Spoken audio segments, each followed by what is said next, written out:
bonjour à tous, bienvenue sur mon 5e épisode de podcast. Moi c'est Rachel, vous pouvez me retrouver sous les réseaux sociaux, sur Instagram et Ravelry, sous le pseudo RGGirl1979. J'ai également une page Facebook que vous pouvez retrouver sous le nom de Tricopassion RG et j'ai également une sur Ravelry du même nom. Là par exemple, lorsque j'ouvre un calque, c'est souvent sur Ravelry donc, que vous trouvez les informations. Alors, je profite de la petite introduction pour faire un peu de blabla. Déjà, vous remercier grandement, notamment ces dernières semaines, il y a eu pas mal de nouveaux abonnés. Ça fait plaisir évidemment de voir que le sujet du tricot vous intéresse.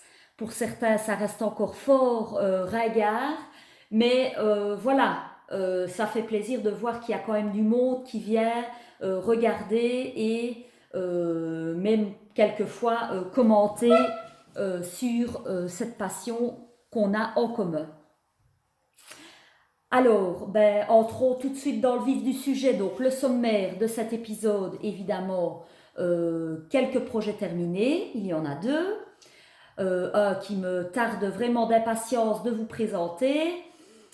J'aurai également des projets en cours, évidemment, qui sont venus combler ceux qui ont été terminés. Et j'ai les projets coup de cœur. Eh bien, allons-y tout de suite pour les projets terminés. Alors, j'ai tout d'abord la paire de chaussettes, les 2 Color Socks de Joji Locatelli. Donc, c'est un design proposé ici la version, c'est avec 2 couleurs. Donc, moi, j'ai choisi vraiment ce qui se rapprochait le plus sur le modèle original de Joji. Donc, j'ai choisi du blanc et de l'anthracite. Je vous montre la pelote de blanc ici qui me reste encore. Donc, c'est le fil folk 50 de fil d'art, spécial fil chaussette. Moi, j'ai trouvé cette laine plutôt agréable pour une laine chaussette. C'est quand même 75% de laine peignée pour 25% de nylon. Donc, pour certains, on pourrait trouver ça rugueux, mais personnellement, moi, je la trouve plutôt pas mal pour une laine à chaussettes. Donc, j'ai vraiment suivi le patron du début à la fin. Donc, vous commencez par la tige. Lorsque vous commencez par le dessus de la chaussette, on parle de cuff down, de la tige vers la pointe. Donc, vous commencez par tricoter votre bordure en côte de 2. Ensuite, vous venez faire une alternance de 2 lignes, 2 rangs de couleurs, la couleur principale et la couleur contrastante. Ensuite, vous venez ici faire une partie de dentelle. Je vous la montre. Voilà, c'est plutôt pas mal. Donc, en fait, ce sont des petites fleurs. J'aurais tendance à dire une marguerite. Voilà. Je ne sais pas si vous voyez bien.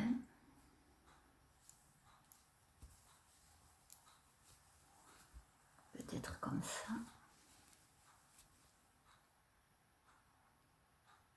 Voilà.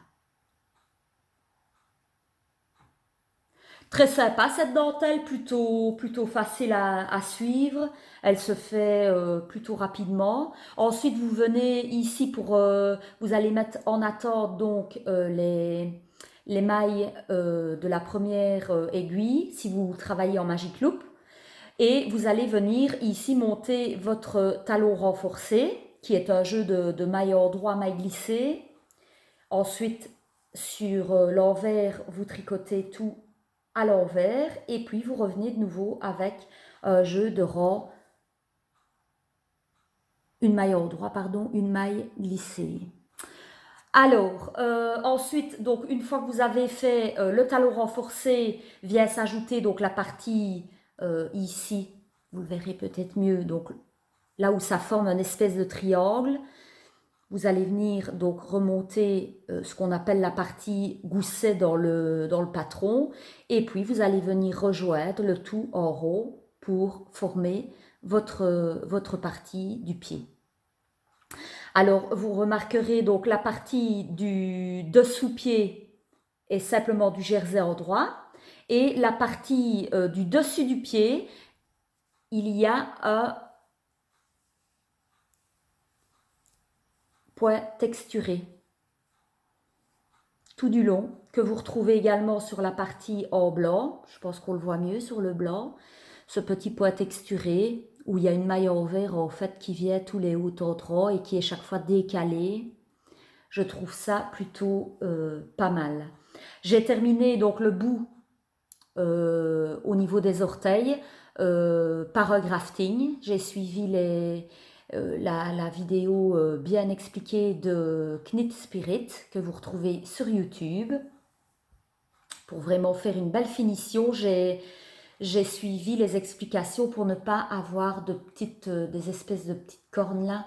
Et je trouve que c'est plutôt pas mal réussi ce grafting.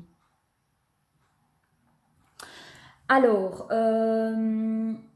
maintenant on verra au fur et à mesure l'usure de la laine, comment ça va se présenter, parce que je n'ai pas encore du tout utilisé cette qualité de laine à chaussettes. Donc dès que j'aurai l'occasion de vous faire un retour, je n'y manquerai pas. Alors, personnellement, ça fait la deuxième fois que j'utilise la méthode de faire mes chaussettes de manière simultanée. Donc je commence par monter, on imagine donc ici ce que j'ai fait. J'ai monté la première chaussette où j'ai fait mes côtes 2-2. Je suis venue monter sur une deuxième paire d'aiguilles la deuxième paire et ainsi de suite. Donc je fais chaque fois partie par partie pour essayer de terminer ensemble mes chaussettes. Je trouve que ça, j'ai l'impression d'aller plus vite dans la réalisation d'une paire de chaussettes. Maintenant, chacun fait comme il veut. Moi, c'est ma méthode personnelle. Je pense que dorénavant, je ferai comme ça. Je suis peut-être un peu moins friande d'essayer. J'ai pas encore essayé, hein, il suffirait, mais de faire sur le même câble, ça j'ai pas encore testé cette technique. J'ai un peu peur de m'emmacraler un peu dans mes plots si je travaille avec deux couleurs, et si même je travaillerais qu'avec une seule couleur, mais que je prendrais deux pelotes différentes, etc. Je suis un peu moins tentée par cette technique. Alors, maintenant, le fait que je l'ai commencé par la tige plutôt que la pointe, pareil, je n'ai pas spécialement eu de préférence à ce point de vue-là. J'ai quand même pu essayer de toute façon et mesurer pour voir un petit peu jusqu'où j'allais, etc. Avec, vous voyez ici, moi j'ai choisi de faire 2/3 de mon pied pour venir terminer avec 1/3 pour la pointe de pied. Et voilà, j'en suis plutôt pas mal satisfaite. Ça tombe bien. Elles me tiennent bien aux pieds. Le mollet n'est pas trop serré. Donc personnellement, moi j'ai vraiment... je vais dire que jusqu'à présent, je suis même contente d'avoir été vers des couleurs un peu plus neutres. Parce que si vous vous souvenez, les chaussettes de Marie-Christine Lévesque, les fougères, les couleurs étaient quand même relativement trash, et donc c'est peut-être pas des chaussettes que je mettrais pour sortir, mais plutôt pour rester à la maison, que celle-ci ne me dérangerait absolument pas de porter à l'extérieur, hein. Dans un bottillon ou quoi en hiver, ça peut vraiment le faire. Voilà, je pense que j'ai tout dit sur les chaussettes. Si vous avez des questions à me poser, surtout n'hésitez pas en commentaire en dessous de la vidéo. Je me ferai un plaisir de répondre au mieux. Alors, le deuxième projet terminé, j'ai vraiment très hâte de vous le proposer, c'est le châle. Je vais essayer de ne pas l'accrocher parce que là j'ai voulu le mettre en évidence pour vous montrer déjà l'ampleur. Donc c'est le Myristica de Marie-Amélie Design. J'essaie de vous le montrer. Il est très grand, hein, très très grand. Donc c'est un châle en demi-lune. Il est absolument magnifique. Je suis vraiment au final très satisfaite d'avoir été vers des coloris plutôt neutres, ce qui me permettra de mettre ce châle avec pas mal de petits vêtements que j'ai déjà en garde-robe. Je vous le montre porté.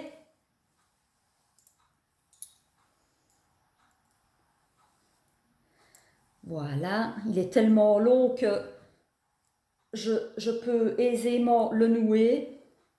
Et voilà ce que ça donne, hein. Bon, évidemment, on va pouvoir bientôt le ranger dans la garde-robe, mais j'ai déjà pu le mettre quand je fais un tôt le matin pour aller travailler et qui fait encore un peu frisquet. Ben, moi, je vous dis, ça tombe toujours bien à poil, les petits châles. Alors, donc la particularité, donc déjà sa forme en demi-lune. Alors, il est donc on commence à le monter par ici. Voyez, donc ça c'est la lune, on va dire, hein. Donc vous allez commencer par monter autant de mailles ici, ça va former un rectangle. Tout autour du rectangle, vous allez relever des mailles et au fur et à mesure, alors venir à l'aide d'augmentation, venir former le châle. Alors, il est principalement travaillé donc en point mousse. Vous avez également des petites sections de brioche. J'essaie de vous le montrer un peu plus près. Donc, voici la brioche d'un côté avec le fil ici contrastant qui est mis en évidence. Et si vous retournez, donc là, vous tombez sur l'endroit de votre ouvrage.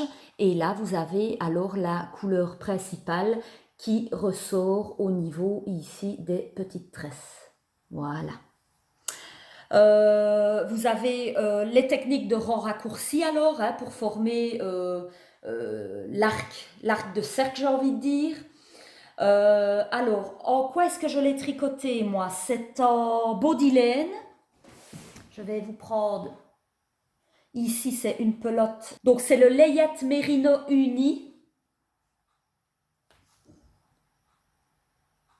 Ce sera mieux ici, voilà. Donc c'est du 100% Merino fin d'Italie. Ce sont des pelotes de 50 grammes pour 200 mètres. Donc ici, donc moi j'avais choisi un coloris beige taupe. Et si vous vous souvenez, j'avais utilisé mon dernier écheveau de Yarn Story, coloris Tolstoy, pour la couleur secondaire, contrastante, pardon. Donc vous avez ici tout du long une bordure. J'ai eu un peu peur que la mienne soit un peu... Vous voyez, elle a tendance quand même à bien être bien étendue. J'ai bien tiré sur la bordure pour qu'elle se mette bien à plat, mais un peu moins sur le corps, tout en lui donnant quand même sa forme. Et je trouve qu'au final, le résultat est plutôt pas mal. Alors, vous aviez la possibilité au niveau de la finition de la bordure ici, quand vous arriviez à la fin de votre patron, vous aviez la possibilité soit de le terminer par une bordure tout à fait soft, on va dire, ou la bordure ici que j'ai choisie, moi, c'est en picot.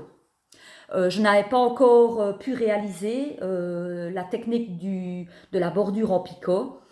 C'était l'occasion, puisque de toute façon, ce châle m'était dédié. Il faut savoir quand même que je tricote pas mal pour les autres. Des fois, je m'oublie. Et là, croyez-moi que ce châle restera ma propriété. Je l'adore. Voilà. Qu'est-ce que j'ai encore à dire? Donc, par rapport au calque mystère qui était donc proposé par Marie-Amélie Design, voilà, c'était vraiment bien trouvé, je trouve, ce voyage. Elle appelait ça le voyage épicé à travers donc des différentes. Elle appelait ça donc des escales. Et alors, donc, vous aviez plusieurs escales au fur et à mesure de l'avancement du projet. Et personnellement, moi, ça m'a transporté.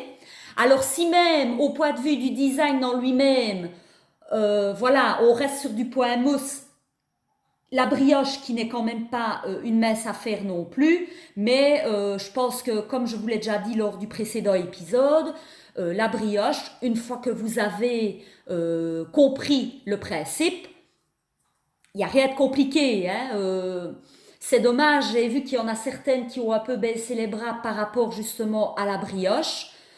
Ne vous découragez pas, hein, je me répète certainement. J'ai refait ici un petit croquis par rapport à la brioche. Vous tricotez la brioche, vous devez penser un petit peu comme quand vous faites de la dentelle. Moi, je prends l'exemple ici. Mes chaussettes, la partie dentelle ici, pour créer une petite fleur. Voyez ici, vous allez tricoter 6 rangs. Pour la brioche, vous allez tricoter 4 rangs pour avoir un point de brioche. On va dire ça comme ça. Donc, ça va se travailler une première fois. Donc, le premier rang avec la couleur principale, vous allez faire une maille à l'endroit, une maille glissée comme si vous la tricotiez à l'envers et vous passez votre fil par au-dessus pour le ramener vers l'arrière de l'ouvrage.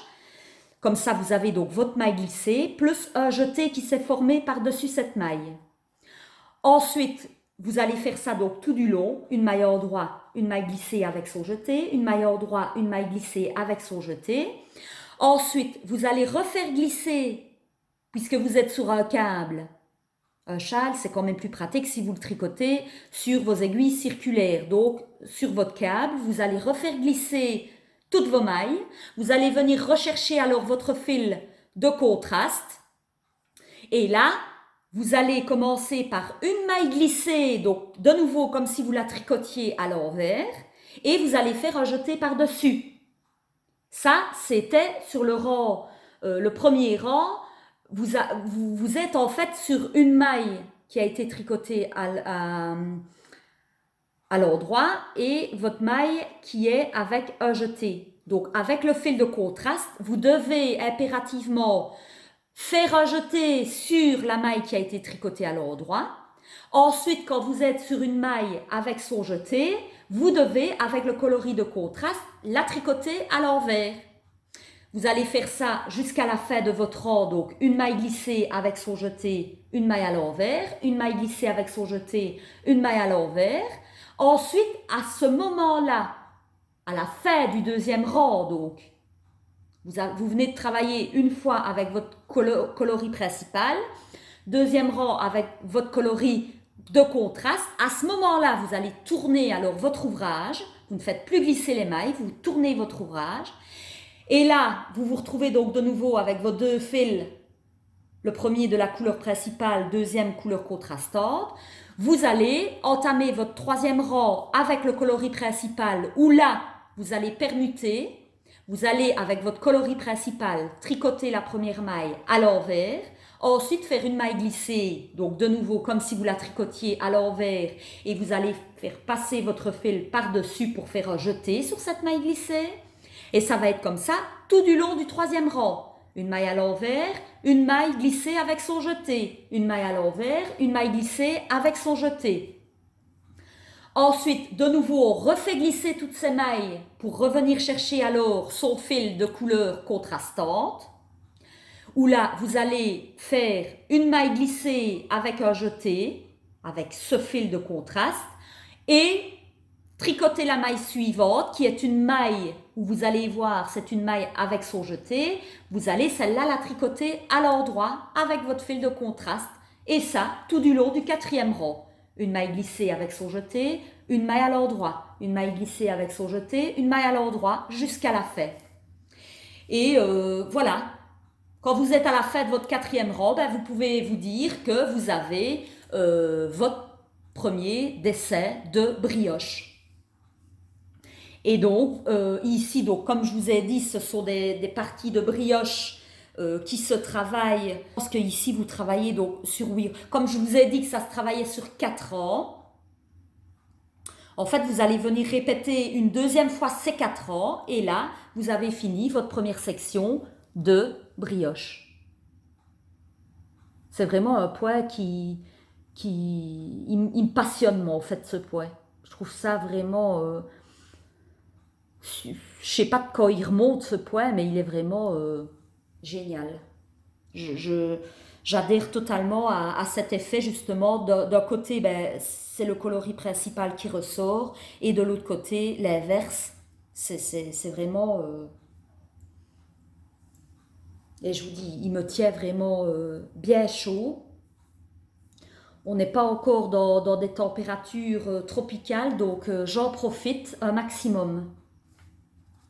J'espère que vous aurez un petit peu mieux compris.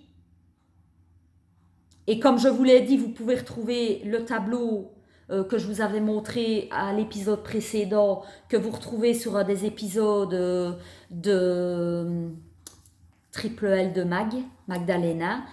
Elle a fait une vidéo dédiée à la brioche. Et je vous rappelle également que sur la chaîne, je pense que c'est IGTV sur Instagram, vous pouvez retrouver les vidéos que Marie-Amélie a concoctées justement pour toutes celles qui étaient dans l'aventure de ce mystérical, afin de vous aider justement à mieux comprendre, parce que des fois c'est beaucoup mieux quand c'est visuel avec une petite vidéo. Donc n'hésitez pas à aller voir donc, sur IGTV de Marie-Amélie. J'y ai jeté un coup d'œil parce que moi personnellement j'avais déjà fait de la brioche. Je ne suis pas nouvelle dans la brioche puisque j'ai fait tout un bonnet moi en brioche. Si vous vous rappelez, c'était un design de Andrea Mori, le Harlot. Et voilà, j'avais compris le fonctionnement de la brioche, donc j'avais pas forcément besoin de me remettre dans des vidéos, mais j'y ai jeté un coup d'œil sur celle de Marie-Amélie. Personnellement, je les trouve bien expliquées. Alors, pour toutes celles qui auraient hésité à le faire, ce mystérical, ben voilà, ce sera l'occasion maintenant de le faire. Vous savez à quoi il ressemble. Moi, je le trouve plutôt passe-partout. C'est un modèle de châle passe-partout. Il y en a certains d'ailleurs qui ont choisi des coloris absolument magnifiques, qui je trouve donnent un charme fou à ce design. Et au final, ben, il pourrait même très bien être porté sur une robe de soirée, etc., pour chauffer vos épaules, etc., hein, parce que quand c'est comme ça un châle, c'est une des particularités aussi, je pense, de ce genre de châle. Voilà, dans des petites soirées fraîches, ben vous mettez ça sur vos épaules et ça fait tout son effet. Encore un peu la vidéo. Prenez la poudre d'escampette. Donc voilà. Est-ce que j'ai encore autre chose à dire? Je ne crois pas. Si ce n'est que je suis au final bien ravie d'avoir participé à ce voyage épicé. Alors à présent, passons à la partie des projets en cours. Je fais une petite parenthèse dans l'épisode, pas le précédent, celui encore juste avant. Je vous avais parlé de toute une série de petits coups de cœur layettes. Malheureusement, je ne vais pas pouvoir tricoter ces coups de cœur. Mon ami a malheureusement accouché à son 7e mois de grossesse et la petite était décédée malheureusement. Bon, alors, des choses un petit peu plus gaies. vu les circonstances, c'est toujours bien délicat, vous le comprenez, j'espère. Donc je me suis, moi, ici, tournée vers un modèle de Marie-Christine Lévesque. Elle vient de sortir son petit péridot. Euh, Si vous connaissez Marie-Christine, elle a déjà fait paraître donc le modèle version dame, cardigan péridot, et ici elle l'a sorti en version pour enfants. Pour moi, c'est un modèle qui est compatible aussi bien garçon-fille. Donc moi, je le tricote pour mon petit garçon en taille 6-8 ans. Je vous le montre. Donc le voici. Chouette petit cardigan qui se tricote donc du haut vers le bas, top down. Vous avez la bordure d'encolure qui se tricote donc en même temps. Donc vous n'aurez pas après à relever toute une série de mailles pour venir refaire la bordure, elle se fait automatiquement. Et vous avez ce joli effet là avec des raglans. J'en parlerai plus quand il sera terminé évidemment, si ce n'est juste pour vous dire que j'utilise donc de nouveau de la Bodylane, la layette Merino, donc dans un ton gris avec une petite pointe de beige, j'aurais tendance à dire. Euh, J'aime beaucoup ce Merino spécial layette. Il est très moelleux, très doux. Franchement, pas mal du tout.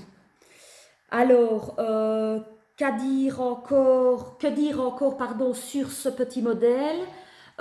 Donc, vous avez les manches qui, elles, seront dans un jersey en droit. Et les demi-devants et le dos, eux, sont avec un joli point texturé. Celui qu'on retrouve notamment donc, sur les deux Color Socks de Joji. Hein, c'est une maille en vert qui se répète tous les hauts endroits. Euh, voilà, je le tricote moi en aiguille 3,5. Il est préconisé dans le modèle, pour que je ne vous dise pas de bêtises, je vérifie un petit coup d'œil. Donc, elle vous recommande les 3,5 et les 3 mm pour la bordure du fin de gilet. Donc, les côtes, ce sera également des côtes torse. Je n'ai pas précisé la petite bordure, donc ce sont la borde de boutonnage ici, ce sont des côtes torse et une finition en I-cord. Et sur le bas, donc vous allez retrouver cette finition en côte torse et il faudra venir donc tricoter avec les 3 mm pour resserrer un petit peu le bas du gilet. Pardon. Donc voilà pour ce qu'il y avait à dire sur le petit péridot. Alors j'ai encore un autre projet en cours, vous n'êtes pas sans savoir, je publie de temps en temps des photos sur Instagram pour vous montrer l'avancement. C'est mon shifty, voilà, il avance gentiment, sûrement. Le voici, le voilà, avec des couleurs bien flashantes, comme je les aime, dans les tons fuchsia, vert canard, aubergine. Il est absolument, enfin, j'adore vraiment, je suis vraiment pas déçue des têtes que j'ai choisies. J'espère qu'au niveau du blocage, j'aurai un peu plus de succès pour ma bande d'encolure parce que je trouve qu'elle se laisse un petit peu aller.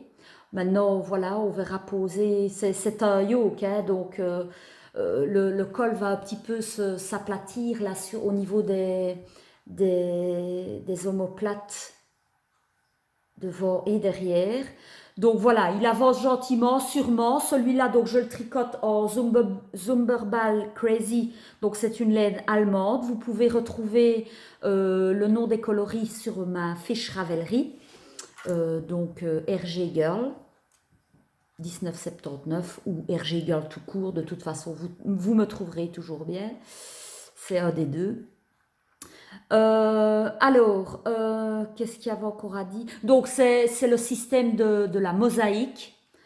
où vous allez donc tricoter des mailles à l'endroit suivies de mailles glissées, ensuite sur le rang d'après des mailles à l'envers, puis des mailles glissées, etc. Puis ça vient au caicos et c'est ça qui forme ce motif qu'on appelle mosaïque, puisque ça n'est pas considéré comme du jacquard. J'espère l'avancer assez rapidement, bien vite arriver à la séparation des manches, ce serait déjà une belle avancée. Et j'espère vous le montrer terminé lors du prochain épisode. Alors maintenant, on va passer au coup de cœur.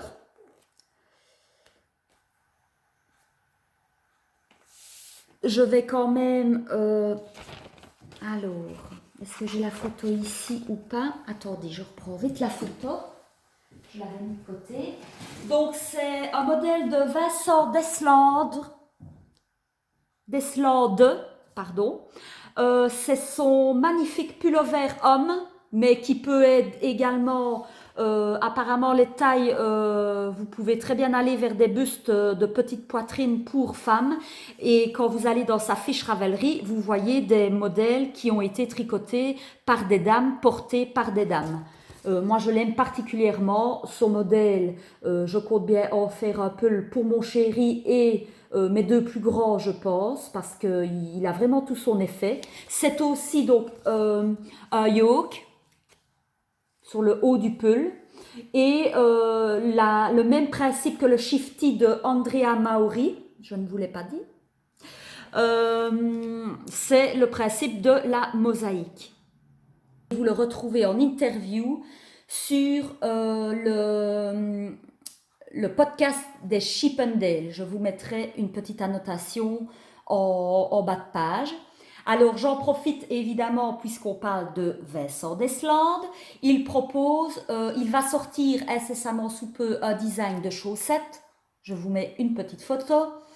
Je les trouve pas mal du tout, ces chaussettes. Je n'ai pas regardé parce qu'elles ne sont pas encore sorties sur Ravelry, si elles seront proposées en version vraiment taille pour homme, je ne sais pas moi, du 40 au 46, ou si on ira quand même aussi vers des petites tailles pour des petits pieds comme les miens, 36, 37 maximum.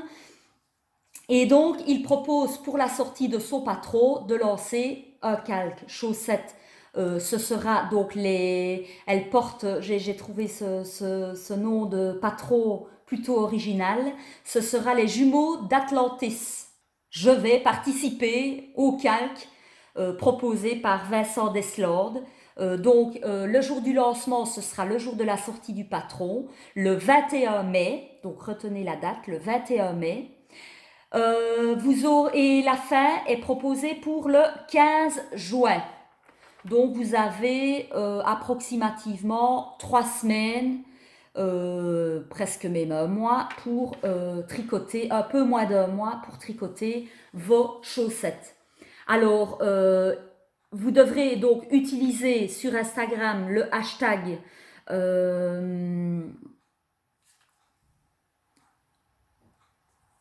Atlantis Twins Calc. Je vous mets en annotation. Et pour lui, pour qu'il puisse voir l'avancée, etc., vous avez l'arrobase Des Design by Dels. Je vous mets aussi en annotation écrite pour que vous puissiez vous-même le noter. Voilà. Alors, tant qu'on est sur la lancée des calques. Donc, je vous avais parlé lors du précédent épisode, j'avais acheté plusieurs patrons donc, de Joji Locatelli et on propose ici un calque sur le gilet Elton. Il tombe à pic, je vais dire, parce que c'est un patron pour le gilet Elton. Je vous remets une petite photo au cas où. On en a quand même entendu plutôt parler pas mal. C'est avec de la fingering relativement très fine et un fil de mohair. Et donc, c'est un petit gilet vraiment très estival. Moi, je le trouve plutôt estival pour mettre sur une robe de nouveau en soirée fraîche pendant les vacances, etc. Je pense qu'il fera tout à fait son affaire. Alors, c'est dans la bulle d'Amandine qui propose ce calque. Elle vient d'atteindre donc les 1000 abonnés sur son compte Instagram. Et donc, elle propose à plusieurs de se mettre à faire le gilet Elton. J'ai marqué ici, donc anciennement, elle avait un pseudo, c'était Bleu 63. Et donc maintenant, c'est dans la bulle d'Amandine.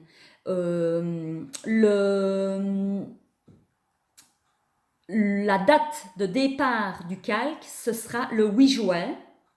Les inscriptions sont tolérées du 8 au 14 juillet, du 8 juin jusqu'au 14 juillet. Donc, n'hésitez pas à venir même en cours de route nous rejoindre. Et la fin du calque se terminera le 31 août 2019. Alors, bien faire attention, elle le note, hein, si vous allez donc sur son compte Instagram, elle a une petite story là qui récapitule où vous pouvez trouver toutes les informations. J'en profite donc de vous le dire. La validation pour les inscriptions, il faudra d'abord donc poster une photo de la laine qu'on aura choisie et taguer alors avec le hashtag calque Elton dans la bulle d'Amandine. Faites bien attention, c'est relativement long, mais il faut le spécifier parce qu'il y a eu d'autres calques sur ce patron du Elton. Donc bien hashtag calque Elton dans la bulle d'Amandine et l'arrobase alors dans la bulle d'Amandine pour qu'elle puisse suivre l'avancée de tout le monde.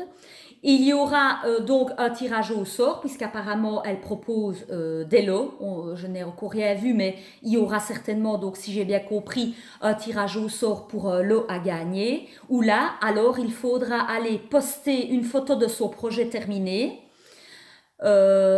Et de nouveau, donc taguer avec le hashtag pareil, calque Elton dans la bulle d'Amandine et l'arrobase dans la bulle d'Amandine. Voilà, donc deux belles perspectives, un calque chaussette, je n'ai plus de chaussettes sur mes aiguilles, ça tombe à pic, et un petit gilet d'été qui sera bienvenu sur mes aiguilles après le shifty. J'espère avancer un maximum le shifty d'ici là pour ne pas avoir trop d'encours en même temps, parce que ça, je suis pas trop fan, parce qu'alors j'ai l'impression de ne pas avancer. Qu'est-ce que j'ai encore à dire? J'en profite pour vous dire que le magnifique petit gilet aussi que je pense faire, elle l'a proposé d'ailleurs en deuxième version dans un blanc écru qui est vraiment pas mal. C'est le Rosa Cardigan de Anna Dervoet, along avec Anna. Je vous mets une petite photo. Donc en fait, ça reprend son Margot, si vous vous souvenez, le gilet Margot. Et à la différence du gilet Margot, ici, donc il est crop, donc vachement plus court, et il a ce design avec une encolure en V. Et je pense que celui-là, je respecterai le crop pour un gilet, peut-être pas pour un pull, mais bien pour un gilet, puisque je compte le porter ouvert sur une longue robe.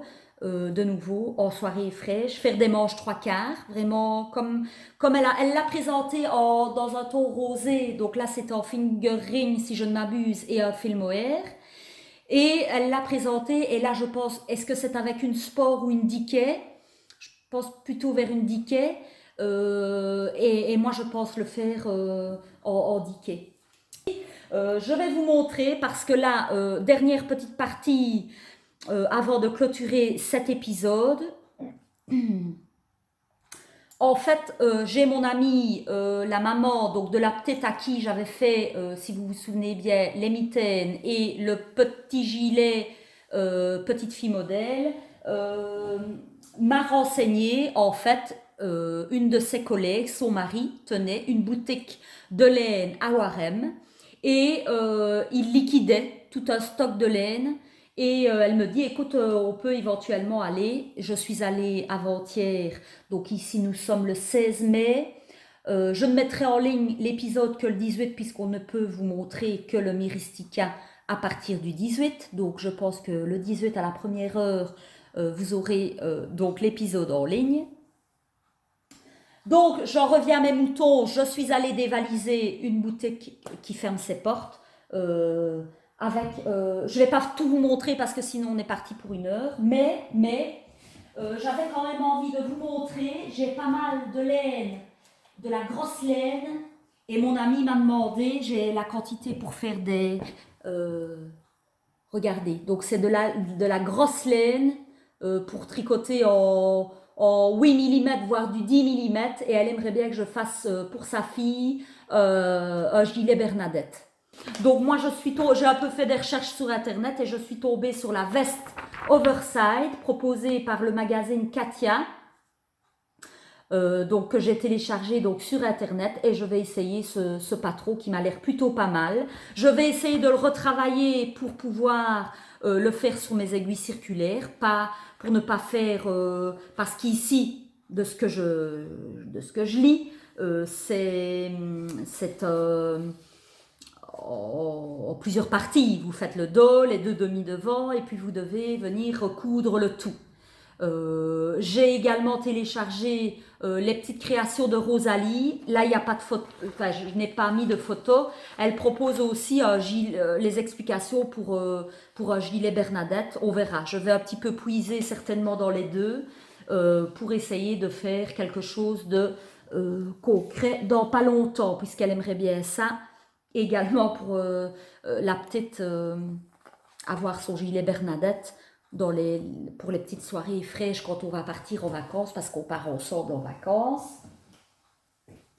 Donc ici, je vous ai montré de l'orange, du vert. J'ai également du jaune citron, qui sera pas mal du tout. J'ai aussi la quantité pour faire un gilet, je pense, pour la gamine. Alors, j'ai également pu tomber toujours de la grosse laine. Ici, c'est une grosse laine à 2 couleurs. La maman l'aimait tout particulièrement, aussi bien pour elle que pour sa fille. Et j'ai aussi c'est la marque Lana Grossa. Donc, c'est quand même une marque relativement connue. Maintenant, je ne sais pas trop bien la qualité parce que moi, je n'ai pas encore utilisé cette qualité. Alors, j'ai quand même pu faire quelques trouvailles en fine laine. Je vous montre en vitesse quelques trouvailles. J'ai notamment ici de la Katia. C'est un dégradé sun qu'ils appellent ça. C'est du rose et vous allez vers de l'orangé, etc. Elle est plutôt pas mal et je pense que j'aurai une quantité pour faire un petit gilet. C'est du coton, ouais, ici. On est sur du coton. 100% coton égyptien, des pelotes de 50 grammes pour 115 mètres. Et j'en ai quelques-unes.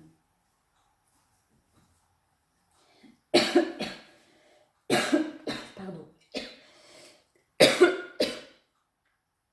J'ai de nouveau aussi donc de la coton en coloris noir, toujours de la Katia, la Mississippi 3.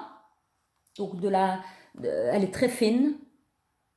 Je pense aussi faire, peut-être, j'ai quand même pas mal de quantité noire ici que pour faire, je pensais lui refaire de nouveau à petite fille modèle parce qu'elle l'adore tellement ce petit gilet.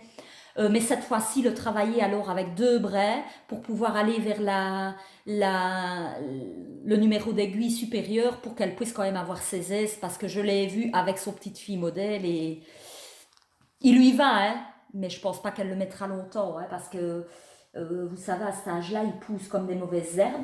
En gros, j'ai de la laine pour un bon bout de temps, croyez-moi.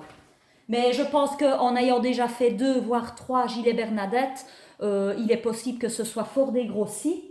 Mais là, si je dois vous montrer, j'ai 4 sacs de laine plein rabord. Hein.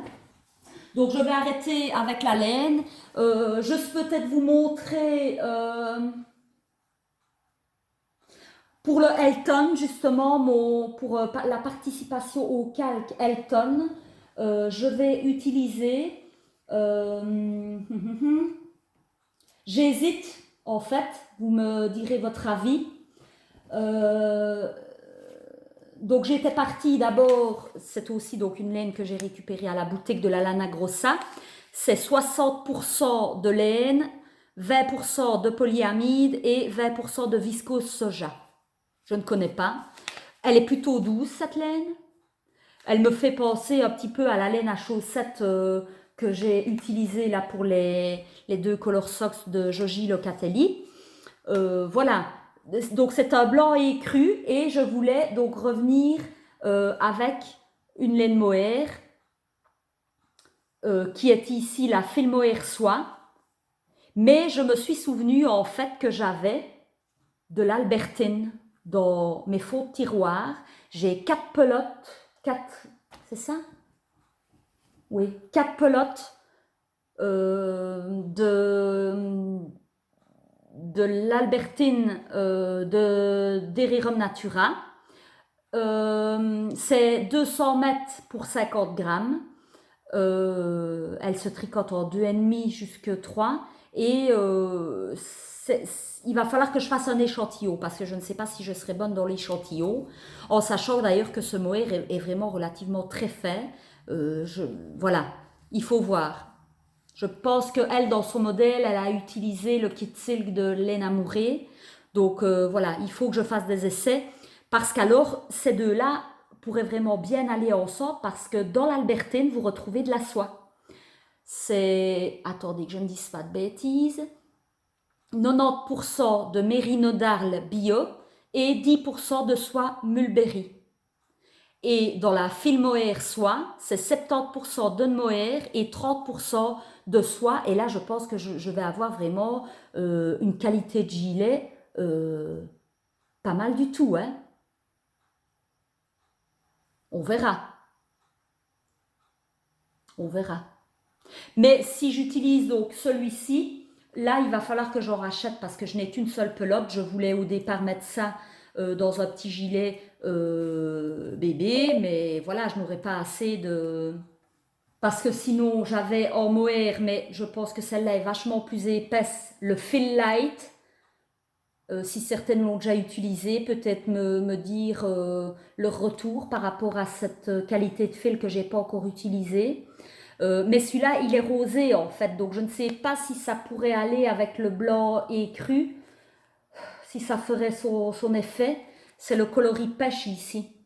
J'ai du rose aussi, très poudré. Mais alors à ce moment-là, ben, ça aurait été mieux de choisir une laine plutôt rosée. Donc c'est pour ça que je suis vraiment plutôt vers le fil mohair, mohair et soie, en écru, pour aller avec la blanche justement. Donc voilà, voilà pour ben, tout ce qu'il y avait à dire. Ben, déjà, je vous remercie de venir sur ma chaîne YouTube. Si vous avez des questions ou autres à poser, n'hésitez pas en bas de la vidéo de mettre votre commentaire, de liker évidemment hein, si ça vous a plu, s'il y a des petites choses à améliorer. J'évolue au fur et à mesure, hein, mais on essaye au fur et à mesure d'améliorer. Alors, pour clôturer cet épisode, je tenais quand même à vous faire savoir que là, je suis en pleine, de nouveau, remise en question sur mes petits hobbies. Et voilà, ce sera juste peut-être le mot de la fin. Je me sens vraiment fortement poussée à me remettre un petit peu à la couture parce que oui, je ne vous en ai jamais parlé, mais j'ai déjà fait un peu de couture dans mes tendres années.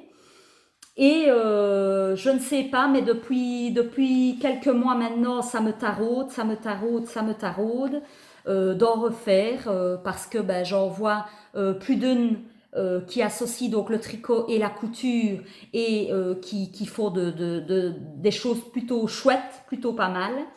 Alors ici, donc, je me suis pris, pour commencer, un patron relativement simple pour me faire une petite jupe. C'est le 1001 perles. Alors j'essaie de retrouver le nom parce que Voilà, c'est Ivan. Je vous mettrai le nom en bas de la vidéo. Ivan S quelque chose, mais je ne sais plus le nom exactement. Et donc, j'ai téléchargé en PDF celui-ci. Je vous montre parce que sur une des copies ici, on voit le schéma des 3 petites jupes qu'il est possible, entre autres, de faire. Donc, c'est des simples petites jupes, soit avec poche, soit avec la bande de boutonnage au milieu, ou alors avec les plis sur le devant. Voilà, c'est vraiment quelque chose qui me tarde aussi un petit peu de me remettre dedans. Pour vous dire que c'est tellement devenu, je vais pas dire obsessionnel parce que le mot est fort, mais je n'arrête pas là de voyager sur les différents sites, que ce soit Louis-Antoinette, d'Irendo. Il y a tellement de belles petites choses à se faire. Des choses où je me sens capable surtout de faire. Donc, il n'est pas dit que dans les prochains épisodes, vous retrouveriez une petite partie sur mes projets de couture. On verra. Je me tâte toujours, mais il y a des choses achetées, donc ce serait trop bête d'avoir acheté et de ne pas s'en servir. Donc, encore une fois, merci de votre écoute. On se retrouve très bientôt, je l'espère, pour encore papoter de tricot. Qu'est-ce que je peux sinon que vous souhaiter? Une belle fin de semaine, un très bon week-end qui va bientôt arriver. Nous sommes jeudi. Surtout, profitez de vos petits moments à vous pour vous consacrer du temps à vos passions. Ça fait toujours du bien. En tout cas, moi, je trouve beaucoup de plaisir à venir comme ça partager avec vous cette passion du tricot et certainement bientôt à venir un peu de couture. Je vous remercie encore 1000 fois. À très bientôt. Bonne journée.